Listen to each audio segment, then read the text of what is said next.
Hello दोस्तों, online study point में आपका स्वागत है। और गाइज आज है 9 दिसंबर।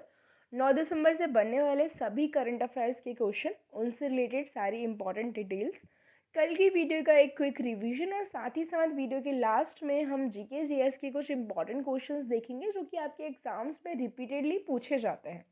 सो ये जो वीडियो है आपके सभी एग्जाम्स के लिए एक कंप्लीट पैकेज है। So guys we just need your support. Video को ज़्यादा से ज़्यादा लाइक करें। जितने भी लोग वीडियो को अभी देख रहे हैं इसको सभी के साथ शेयर करें। इसका जो टारगेट है हम 10 के लाइक्स का टारगेट यहाँ पर रखते हैं। सो आई जस्ट होप कि आप लोग ये टारगेट जो है इसको अचीव कराने में भी हमारी हेल्प करें। एंड गाइज हमारा जो मोबाइल एप्लीकेशन है आप उसे डाउनलोड कर सकते हैं। डेली के free PDFs, current affair quiz और भी बहुत कुछ आपको यहाँ पर मिल जाएगा, जिसका लिंक डिस्क्रिप्शन में है। देखेंगे, भारतीय रिजर्व बैंक के आंकड़ों के अनुसार भारत का कौन सा राज्य सबसे बड़े मैन्युफैक्चरिंग हब जो है वो बन गया है? आंसर है गुजरात। ओके। सो हाल ही में अमिताभ कांत ने जेनेसिस इंटरनेशनल का डिजिटल ट्विन प्लेटफॉर्म लॉन्च किया है। अमिताभ कांत अभी किस पद पर हैं? तो ये नीति आयोग के सीईओ हैं। किस देश ने 2021 में डेविस कप का खिताब जीता है? सो डेविस कप का खिताब क्रोएशिया को हरा करके जीता है गाइस, रसिया ने। ठीक है, किसने जीता है? रशिया ने जीता है। ये आप याद रखेंगे, क्रोएशिया को हराया है यहाँ पर। ठीक है। नेक्स्ट हम देखेंगे, किस राज्य के आदिवासी संगठन ग्रेटर टिप्रालैंड नामक स्वदेशी समुदायों के लिए जो है एक अलग राज्य बनाने की मांग की जा रही है? तो ये त्रिपुरा के हैं। ठीक है। हाल ही में किसे ओयो के नए रणनीतिक समूह का सलाहकार नियुक्त किया गया है? तो ये है रजनीश कुमार। अंतर्राष्ट्रीय नागरिक उड्डयन दिवस मनाया जाता है 7 दिसंबर को। हाल ही में अर्जेंटीना ने किस देश को हराकर जूनियर हॉकी विश्व कप 2021 का खिताब जीता है? So it is Germany. हाल ही में रविंद्र जडेजा को किस कंपनी का ब्रांड एम्बेसडर बनाया गया है? तो यह है किनारा कैपिटल। दिसंबर 2021 में मिस ट्रांस ग्लोबल 2021 का खिताब जीतने वाली पहली भारतीय बनी है Shruti Sitara. And the last question is, निम्न में से कौन वाणिज्यिक पैमाने पर उत्पादित सतत विमानन ईंधन का उपयोग करने वाली पहली एयरलाइन बन जाएगी? So it is British Airways. So देखेंगे पहला क्वेश्चन, भारतीय रिजर्व बैंक की मौद्रिक नीति के अनुसार रेपो दर कितने प्रतिशत रह गई है? सो जो रेपो रेट है इसके बारे में पूछा गया है। आरबीआई ने जो रेपो रेट रखा है इट इज़ 4%। आंसर क्या है? 4%। अब इसके बारे में थोड़ा सा डिस्कशन करेंगे। ये आरबीआई के गवर्नर हैं मिस्टर शक्तिकांत दास। भारतीय रिजर्व बैंक की जो मौद्रिक नीति समिति है which is monetary policy committee, उसकी अध्यक्षता में भारतीय रिजर्व बैंक के गवर्नर शक्तिकांत दास ने रेपो दर को लगातार 9वीं बार 4% जो है 4% पर अपरिवर्तित रखा है। ठीक है।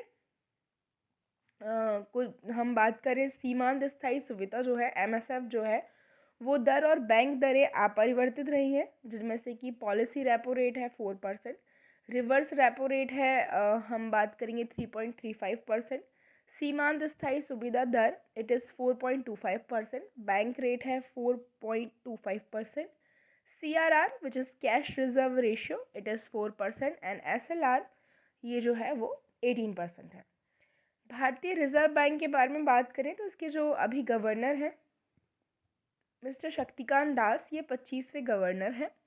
रिजर्व बैंक की स्थापना एक केंद्रीय बैंक के रूप में जो ये नाम याद रखिएगा, यंग हिल्टन आयोग के द्वारा की गई थी। रिजर्व बैंक ने आरबीआई एक्ट 1934 के तहत 1 अप्रैल 1935 से अपना कार्य करना आरंभ किया था। ठीक है। 1 जनवरी 1949 को रिजर्व बैंक ऑफ इंडिया जो है इसका राष्ट्रीयकरण किया गया था। रिजर्व बैंक ऑफ इंडिया ने वर्ष 1947 तक बर्मा यानी कि म्यांमार सरकार तथा वर्ष 1948 तक पाकिस्तान सरकार के बैंकर के रूप में भी कार्य किया है। रिजर्व बैंक के प्रथम हम बात करें गवर्नर थे जो ऑसबॉर्न स्मिथ, और पहले भारतीय राष्ट्रीयकरण के समय हम बात करें तो ये गवर्नर थे CD देशमुख। ठीक है। 1 जनवरी 1949। दूसरा क्वेश्चन देखेंगे, हाल ही में फिक्की ने किसे अपना नया अध्यक्ष नियुक्त किया है? सो फिक्की के नए अध्यक्ष बने हैं, ये हैं guys, answer is C, mister Sanjeev Mehta, और इनसे पहले जो थे वो थे मिस्टर उदय शंकर। तो दोनों नाम याद रखिएगा। संजीव मेहता नए अध्यक्ष बने हैं फिक्की के, और इन्होंने किसका स्थान लिया है? तो मिस्टर उदय शंकर का स्थान इन्होंने लिया है। इमेज में आप इनको देख सकते हैं। संजीव मेहता को फिक्की का नया अध्यक्ष जो है नियुक्त किया गया है। फिक्की का फुल फॉर्म क्या है? It is federation of Indian chambers of commerce and industry. स्थापना 1927 में हुई है। मुख्यालय इसका नई दिल्ली में है। और इसके बारे में हम और बात क्या कर लें कि जैसा कि मैंने आपको बताया, इसके नए अध्यक्ष बने हैं कौन? मिस्टर संजीव मेहता। ठीक है गाइज, अगर आपने अभी तक चैनल को सब्सक्राइब नहीं किया है तो जल्दी से इसको सब्सक्राइब कर दीजिए। ओके। हाल ही में किसने सऊदी अरब जीपी का उद्घाटन संस्करण जीता है? So who has recently won the inaugural edition of Saudi Arabia GP यानी कि ग्रैंड प्रिक्स? तो इसका जो आंसर है ये है लुइस हैमिल्टन। ये जो है इस क्वेश्चन का आंसर है। इमेज में आप इनको देख सकते हैं। मर्सिडीज़ के ड्राइवर लुइस हैमिल्टन ब्रिटेन, ठीक है, इन्होंने सऊदी अरब के ग्रैंड प्रिक्स के उद्घाटन संस्करण में मैक्स वेस्टरपेन को, जो कि कहाँ के हैं ये, तो ये हैं नीदरलैंड के, इनको पछाड़कर सऊदी अरेबिया के जेद्दा में 30 किलोमीटर तटीय रिजॉर्ट क्षेत्र में आयोजित कार्यक्रम में जीत हासिल की है। रीमा जफाली को फार्मूला 1 यानी कि F1 जिसे कहा जाता है विश्व चैंपियनशिप के तहत सऊदी ग्रैंड प्रिक्स के पहले संस्करण के लिए एक राजदूत के रूप में नियुक्त किया है। रीमा जफाली सऊदी अरब की पहली महिला F1 ड्राइवर हैं। वह 29 साल की हैं जिन्होंने ब्रिटिश फार्मूला 3 चैंपियनशिप में, जो कि 2021 में हुआ है, इसमें भाग लिया है। ओके, नेक्स्ट क्वेश्चन देखेंगे। हाल ही में जसप्रीत बुमराह ने किस कंपनी के ब्रांड एम्बेसडर के रूप में साइन किया है? So recently Jasprit Bumrah has been signed as the brand ambassador of which company? So option देखेंगे हम, प्लेटो, यूनिक्स, कोका कोला या वेदांतो। सो गाइज इसका जो सही आंसर है इट इज़ यूनिक्स। इमेज में मैं आपको दिखाती हूँ, ये है जसप्रीत बुमराह। सो भारतीय मोबाइल एक्सेसरीज निर्माण ब्रांड यूनिक्स ने अपने उत्पादों की दृश्यता बढ़ाने के लिए भारतीय क्रिकेट के तेज गेंदबाज जसप्रीत बुमराह को अपना ब्रांड एम्बेसडर बनाया है। और ये क्या क्या बनाते हैं? So charger, earphone, data cable, power bank, wireless speaker, smartphone battery, और जो है ज़्यादातर वितरकों के माध्यम से पूरे भारत में निर्मित और विपणन जो है यहाँ पर किया जाता है। ठीक है, अगेन दूसरा क्वेश्चन देखेंगे। हाल ही में अडामा बैटो ने किस देश के राष्ट्रपति के रूप में दूसरा कार्यकाल जीता है? So recently Adama Barrow has won a second term as the president of which country? मतलब दोबारा से इन्हें किस कंट्री का प्रेसिडेंट जो है बनाया जा रहा है? नाम क्या है? ये है मिस्टर अडामा बैरो। ठीक है, सो ये देख सकते हैं आप, आंसर है इसका ए, गाम्बिया। ये है अडामा बैरो। गाम्बिया के राष्ट्रपति अडामा बैरो ने गाम्बिया के राष्ट्रपति चुनाव के दौरान 53 निर्वाचन क्षेत्रों में से 50 में से लगभग 53% से अधिक मत प्राप्त करके दोबारा से जो है राष्ट्रपति कार्यकाल के लिए चुने गए हैं, राष्ट्रपति के शासन के लिए चुने गए हैं। उन्होंने अपने मुख्य प्रतिद्वंदी ओसैनी डार्बो को हराया, जिन्होंने 27.7% वोट हासिल किए हैं। चुनाव के नतीजे चुनाव आयोग के अध्यक्ष अलियू मोमर नज़ाई ने घोषित किए हैं। और 5 साल पहले राष्ट्रपति के रूप में अडामा बैरो की धारणा पूर्व तानाशाह यहाँ जाम मेहकी तानाशाही के 20 साल से अधिक समय तक जो समाप्त हो गई है उसके बाद ये बने थे। ठीक है, Gambia as a country in the African continent, ये आप इसकी लोकेशन देख सकते हैं। ठीक है, और इसके अलावा मैं आपको बता दूं इसकी कैपिटल बंजुल है ना। अब देखिए ये जो मैप है गाइस, ये वर्ल्ड का मैप है। इससे हमें बहुत कुछ जो है मैं आपको बताऊंगी जो आप याद रख सकते हैं, जो आपके एग्ज़ाम के लिए इम्पॉर्टेंट है। सबसे पहले वर्ल्ड में कितने कॉन्टिनेंट हैं, कितने महाद्वीप हैं? तो हम देखेंगे 7 हैं। ठीक है, जिसमें इस मैप में हमें 6 दिखाई देंगे। ये है नॉर्थ अमेरिका, ये है साउथ अमेरिका, ये है अफ्रीका, ये है यूरोप, ये है एशिया, और इसके अलावा ये है ऑस्ट्रेलिया। ठीक है, ऑस्ट्रेलिया एक ऐसा महाद्वीप है, हम बात करें, जो एक कंट्री भी है और महाद्वीप भी है। ठीक है, इसके अलावा बात करेंगे, ये देख सकते हैं हमारा जो भारत है ये इतना पार्ट एशिया में आता है। तो हम लोग किस कॉन्टिनेंट में, किस महाद्वीप में रहते हैं? तो हम एशिया महाद्वीप में रहते हैं। ठीक है, इसके बाद ये देख सकते हैं आप अफ्रीका महाद्वीप, इसको अंध महाद्वीप भी कहा जाता है। क्यों? क्योंकि बाकी सारे कॉन्टिनेंट्स के मामले में ये बहुत ज़्यादा पिछड़ा हुआ है। यहाँ पर अभी भी पॉवर्टी, अनएम्प्लॉयमेंट, ठीक है, बहुत सारी ये सब चीज़ें प्रिवेल्ड हैं स्टिल। ये नॉर्थ अमेरिका, ये साउथ अमेरिका, ठीक है। और नॉर्थ अमेरिका में जो USA, United states of America है, मैक्सिको है, कनाडा है, ये कुछ इंपॉर्टेंट कंट्रीज़ हैं। साथ ही फिर ये साउथ अमेरिका है जिसमें अर्जेंटीना, ब्राज़ील, बोलिविया, प्राग्वे, उरुग्वे, ये कुछ इसकी इंपॉर्टेंट कंट्रीज़ हैं, ठीक है। बोलिविया आप याद रखेंगे सबसे बड़ा स्थल रुद्ध देश है इसका, लैंडलॉक्ड कंट्री है किसका, साउथ अमेरिका का, और साउथ अमेरिका महाद्वीप का। इसके अलावा मैं आपको बताऊं, विश्व की सबसे लंबी जो पर्वत श्रृंखला है, ठीक है, ऊंची बात अलग होती है, लंबी जो है यहाँ से यहाँ तक हम बात करें, it is Andes mountain range, ये South America continent, South America महाद्वीप में ही स्थित है, ठीक है। अब यहाँ आएंगे, ये है अफ्रीका महाद्वीप। यहाँ इसके इस हिस्से में अगर हम देखेंगे तो पूरा रेगिस्तान है, ठीक है, जिसको क्या बोला जाता है, क्या नाम है इसका, ये है सहारा मरुस्थल, ठीक है। सहारा मरुस्थल, सहारा डेजर्ट विश्व का सबसे बड़ा डेजर्ट है। इसके अलावा हम बात करेंगे जो एशिया है, एशिया में यहाँ पर हम देखेंगे इंडिया, इंडिया के पास में है नेपाल। नेपाल में जो है वर्ल्ड की highest peak which is Mount Everest, 8848 metres, ये सिचुएटेड है, हिमालय की ये एक चोटी है, ये आपको याद रखना है। इसके अलावा आप ओशंस देख सकते हैं, ये पैसिफिक ओशन, पैसिफिक ओशन, यहाँ इंडिया के जस्ट नीचे इंडियन ओशन। अफ्रीका और साउथ अमेरिका के बीच में, नॉर्थ अमेरिका के बीच में क्या है, अटलांटिक ओशन है, और नीचे सदर्न ओशन आ जाता है, ठीक है। यहाँ वाले पार्ट में जो है अफ्रीका कॉन्टिनेंट हमें मिलता है, अंटार्कटिका कॉन्टिनेंट यहाँ पर मिलता है सदर्न पार्ट में, है ना। इसके बाद ये कंट्री आप देख सकते हैं, ये वाली, इट इज़ रशिया। कौन सी है, रशिया। सो गाइज रशिया जो है एक ऐसी कंट्री है जो जो हम बात करें एशिया और यूरोप दोनों कॉन्टिनेंट्स में आती है, ठीक है। वेल आगे देखेंगे हम, हाल ही में भारत की पहली महिला मनोचिकित्सक का निधन हो गया है, इनका नाम क्या है। So recently India first female psychiatrist passed away, what's her name. So ये हैं शारदा मेनन, क्या नाम है इनका, शारदा मेनन है। इमेज में आप इनको देख सकते हैं। सो देखेंगे हम आगे, भारत की पहली महिला मनोचिकित्सक और मानसिक स्वास्थ्य संस्थान की सबसे लंबे समय तक सेवा देने वाली पद्म भूषण डॉक्टर शारदा मेनन का निधन हो गया है। उनका जन्म कर्नाटक के मंगलुरु में एक मलयाली परिवार में हुआ था। उन्हें 1992 में सामाजिक कार्यों के लिए पद्म भूषण से भी सम्मानित किया गया था। डॉक्टर एम शारदा मेनन ने 1959 में चेन्नई के किलपॉक में मानसिक स्वास्थ्य संस्थान जो है तब सरकारी मानसिक अस्पताल के रूप में जाना जाता था, वहाँ से अपना करियर स्टार्ट किया था, ठीक है। वह 1961 में मानसिक स्वास्थ्य संस्थान की पहली महिला अधीक्षक बनी और उन्होंने मनोचिकित्सक आर थारा के साथ 1984 में सिजोफ्रेनिया रिसर्च फाउंडेशन की स्थापना की, ठीक है। उन्होंने आशा की भी स्थापना की, जो एक समुदाय आधारित मंच है जो मानसिक बीमारियों से प्रभावित लोगों के परिवारों का समर्थन करता है। नेक्स्ट क्वेश्चन देखेंगे गाइस, सिप्रियन फॉयस प्राइज जो है ये क्या है, किस क्षेत्र से संबंधित है। Okay, Cyprian Foias prize is related to which field. So basically ये जो है ये रिलेटेड है गाइस गणित यानी कि मैथमेटिक्स से।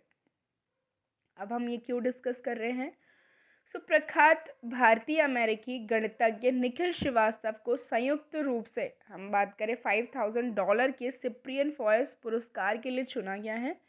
उन्होंने अमेरिकन मैथमेटिकल सोसाइटी द्वारा ऑपरेटर थ्योरी में उनके योगदान के लिए जो है इस अवार्ड से सम्मानित किया गया उन्हें। प्रोफेसर श्रीवास्तव के साथ 2 अन्य पुरस्कार विजेता एडम मार्कस और डैनियल स्पीलमैन भी हैं। एक्चुअली कुछ 60 साल पुरानी मैथमेटिकल प्रॉब्लम थी जिन्होंने सॉल्व की है और उसको सॉल्व करने के बाद इन्होंने ये अवार्ड जीता है। अवार्ड का नाम क्या है, अवार्ड का नाम है सिप्रियन फॉयस प्राइज़। और कौन है ये जो व्यक्ति जिन्हें मिला है, तो प्रख्यात भारतीय अमेरिकी गणितज्ञ हैं निखिल श्रीवास्तव। अगला देखेंगे क्वेश्चन, हाल ही में किस देश ने दर्द रहित मौत के लिए इच्छा मृत्यु उपकरण को मंजूरी दी है। So which country has recently approved the euthanasia device for painless death, ठीक है। सो इसके बारे में हम बात करें किस कंट्री के द्वारा दी गई है, ये दी गई है स्विट्ज़रलैंड के द्वारा, ठीक है। सो ये जो है इसको आप इमेज में देख सकते हैं। बताया जा रहा है कि सुसाइड मशीन बनाने का विचार एनजीओ एक्सिट इंटरनेशनल के निदेशक और डॉक्टर डेथ कहे जाने वाले डॉक्टर फिलिप निट्शके का है। इस मशीन को सार्को नाम दिया गया है और इसका इस्तेमाल करने वाले व्यक्ति में हाइपोक्सिया और हाइपोकैनिया की स्थिति पैदा हो जाती है, यानी संबंधित व्यक्ति के टिश्यू में अपर्याप्त ऑक्सीजन की आपूर्ति होती है और खून में कार्बन डाइऑक्साइड की कमी से जो है यहाँ पर मृत्यु हो जाती है। ठीक है, स्विट्ज़रलैंड की लोकेशन आप देख सकते हैं, it is situated in the Europe continent. ठीक है, और यहाँ पर कई सारे, स्विट्ज़रलैंड में मैं बात करूँ, बहुत सारे इम्पॉर्टेंट जो हैं कई आपको ऑर्गेनाइजेशंस भी मिल जाएंगे। ठीक है, ये देख सकते हैं आप मैप, एक साइड से इटली, एक साइड से फ्रांस, एक साइड से जर्मनी, फिर ऑस्ट्रिया, इन सब से जो है ये घिरा हुआ है। स्विट्ज़रलैंड ये कंट्री है किसकी, यूरोप कॉन्टिनेंट की। ठीक है, और इसकी जो कैपिटल है इट इज़ बर्न, ये देख सकते हैं आप, यहाँ पर सिचुएटेड है। ठीक, आगे बढ़ेंगे। राजधानी बर्न है। स्विट्ज़रलैंड बहुल कार्यपालिका का उदाहरण है और कुछ दिन पहले स्विट्ज़रलैंड के समलैंगिक विवाह को स्विट्ज़रलैंड ने जो है यहाँ पर मंजूरी दे दी है, कानूनी मान्यता दी है। हाल ही में किसने she is a change maker कार्यक्रम शुरू किया है? So who has recently started the programme she is a change maker? So ये स्टार्ट किया गया है विमेंस कमीशन के द्वारा। किसके द्वारा? विमेंस कमीशन के द्वारा, नेशनल कमीशन फॉर विमेन। राष्ट्रीय महिला आयोग ने सभी स्तरों पर महिला प्रतिनिधियों, ग्राम पंचायतों से लेकर संसद सदस्यों और राजनीतिक कार्यकर्ताओं के लिए राष्ट्रीय राज्य राजनीतिक दलों के पदाधिकारियों सहित एक अखिल भारतीय क्षमता का निर्माण कार्यक्रम she is a change maker शुरू किया है और कार्यक्रम का शुभारंभ राष्ट्रीय महिला आयोग की अध्यक्ष सुश्री रेखा शर्मा जी जो है इनके द्वारा किया गया है। इस कार्यक्रम द्वारा जमीनी स्तर की महिला राजनीतिक नेताओं के नेतृत्व कौशल में सुधार करना है। राष्ट्रीय महिला आयोग की स्थापना 1992 में की गई थी। अभी अध्यक्ष जो है रेखा शर्मा है। नेक्स्ट क्वेश्चन देखेंगे गाइस। दिसंबर 2021 में जर्मनी के नए चांसलर कौन बने हैं? तो जर्मनी के नए चांसलर बन गए हैं ओलाफ शाल्स। कौन बन गए हैं? ओलाफ शाल्स जो हैं यहाँ पर नए चांसलर बने हैं जर्मनी के। इमेज में देख सकते हैं, जर्मनी की संसद ने द्वितीय विश्व युद्ध के बाद देश के 9वें चांसलर के तौर पर ओलाफ स्कॉल्स जो हैं इनको चुना है। एंजेला मार्केल के 16 साल के कार्यकाल के बाद यूरोपीय संघ के सबसे घनी आबादी वाले देश में एक नए युग की शुरुआत हो गई है और एंजेला मार्केल 16 साल तक चांसलर के पद पर बनी रही हैं। ये देख सकते हैं आप जर्मनी की लोकेशन इन द मैप और इसकी जो कैपिटल सिटी है इट इज़ बर्लिन। करेंसी तो डेफिनेटली यूरो है। अब गाइज हम देखेंगे कुछ इम्पॉर्टेंट क्वेश्चंस जो कि हम बात करें आपके एग्ज़ाम्स में बार बार पूछे जाते हैं। सो विश्व का सबसे बड़ा महाद्वीप एशिया महाद्वीप है, जो कि मैंने आपको आज ही बताया है। सारे महाद्वीप हमने डिस्कस किए हैं। इसके अलावा हैदराबाद किस नदी पर बसा हुआ है? सो गाइज हैदराबाद जो है ये बसा हुआ है मूसी नदी पर। ठीक है, और मैं आपको बताऊं हैदराबाद शहर की स्थापना बेसिकली जब हम पढ़ते हैं, एक किंगडम पढ़ते हैं बहमनी किंगडम, और बहमनी किंगडम जब 5 पार्ट्स में डिवाइड हो जाता है, उन्हीं में से एक था गोलकुंडा, और गोलकुंडा के जो संस्थापक थे ही वॉज कुली कुतुब शाह। इन्हीं के द्वारा हैदराबाद शहर जो है वो बसाया गया था और उसका जो पुराना नाम था दैट वाज भाग्यनगर। विश्व में चांदी का जो सबसे बड़ा उत्पादक देश है इट इज़ मैक्सिको। किस कॉन्टिनेंट में है? नॉर्थ अमेरिका कॉन्टिनेंट में है। क्षेत्रफल के अनुसार विश्व का सबसे छोटा देश है वेटिकन सिटी। सुएज नहर किन 2 सागरों को जोड़ती है? तो भूमध्य सागर और लाल सागर। पनामा नहर प्रशांत महासागर और उत्तरी अटलांटिक महासागर को जोड़ती है। भारत के संघीय क्षेत्र दादर और नागर हवेली की राजधानी सिलवासा। जबकि मैं आपको बता दूं जनवरी 2020 में क्या किया गया है, Dadar and Nagar Haveli and Daman and Diu को क्या कर दिया गया है? मर्ज कर दिया गया है। ठीक है, मर्जर के बाद की कैपिटल क्या है ये आप लोग बताएंगे। क्षेत्रफल की दृष्टि से भारत का सबसे बड़ा राज्य है राजस्थान और पॉपुलेशन वाइज अगर हम देखें तो इट इज़ यूपी। ओके, पृथ्वी दिवस 22 अप्रैल को मनाया जाता है और फूलों की घाटी किस राज्य में है? तो ये उत्तराखंड में है। ठीक है, valley of flower national park भी उत्तराखंड में, राजाजी नेशनल पार्क है, नंदा देवी है। ठीक है, सो ये सारे आप याद रखेंगे। उत्तराखंड जो है कुमाऊन हिमालयाज़ में सिचुएटेड है। यहाँ से बहुत सारी important river such as Ganga, Yamuna, Alaknanda ये सब निकलती हैं। ओके, अब गाइस बारी है कल के क्वेश्चन की। हाल ही में किसने 2017 से 19 की अवधि के लिए 7वां डॉक्टर एम.एस. स्वामीनाथन पुरस्कार जीता है? सो कल जो है ये कल का ये क्वेश्चन है, इसका आंसर है mister V Praveen Rao. Professor Jayashankar Telangana राज्य कृषि विद्यालय के कुलपति वी प्रवीण राव ने जो है ये अवार्ड जीता है 7वां डॉक्टर एम.एस. स्वामीनाथन। यह एक द्विवार्षिक राष्ट्रीय पुरस्कार है जो सेवानिवृत्त हम बात करें ICAR भारतीय कृषि अनुसंधान परिषद, कर्मचारी संघ और नुजीवेडु सीड्स लिमिटेड द्वारा प्रस्तुत किया गया। ठीक है, इसमें 2 लाख रुपए का नगद पुरस्कार और एक प्रशस्ति पत्र दिया जाता है।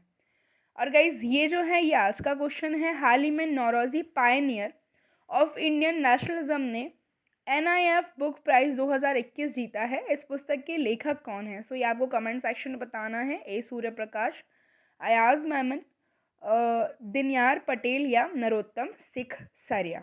ठीक है, ये जो है आपको कमेंट सेक्शन में बताना है। सो गाइज़ ये जो थी हमारी आज की वीडियो थी। आई होप वीडियो आपको पसंद आई हो। इसे जल्दी से लाइक कर दीजिए, शेयर कर दीजिए अपने सभी दोस्तों के साथ। और अगर आपने अभी तक चैनल को सब्सक्राइब नहीं किया है तो सब्सक्राइब कर दीजिए। हम लोग मिलते हैं नेक्स्ट वीडियो में and thank you for watching.